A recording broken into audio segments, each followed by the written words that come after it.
Coach, they've got a running back, Ely, scored 5 touchdowns in the last game, and yet he's also he was suspended for the first game of the year because he was arrested.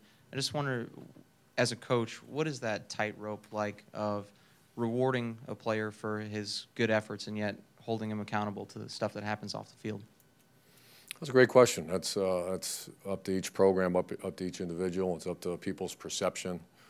I have my own personal theory on that. Well, I'm not really going to share that with you. I think you guys know it after 6 years. You know, I believe an athlete shouldn't be penalized just because he's an athlete either. You know what I mean? And I don't know what he did.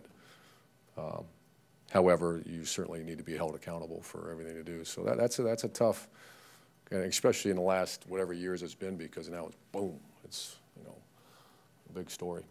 Do you allow yourself to watch Cam Newton on Saturday? Did you watch him? It's really hard. I'll tell you that.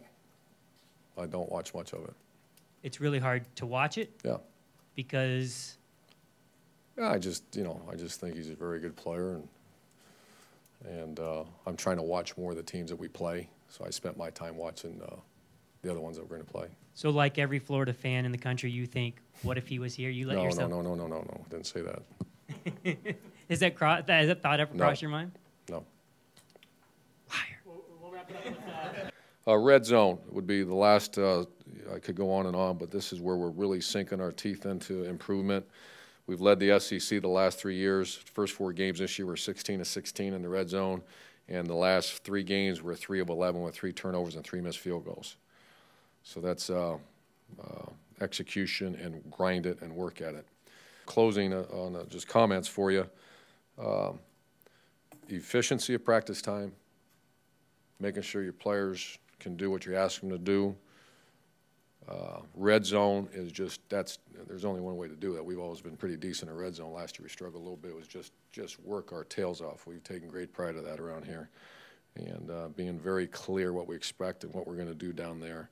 And then, the final thing is get players ready to go, get them healthy. Good news on Demps today. He ran on the treadmill. He's going to practice 20 to 25 snaps today. Andre DeBose is still questionable for the game. And I'm trying to think who else. I think everybody else is good to go. Jay Howard's still hobbled a little bit, but he's going to be good to go for the game.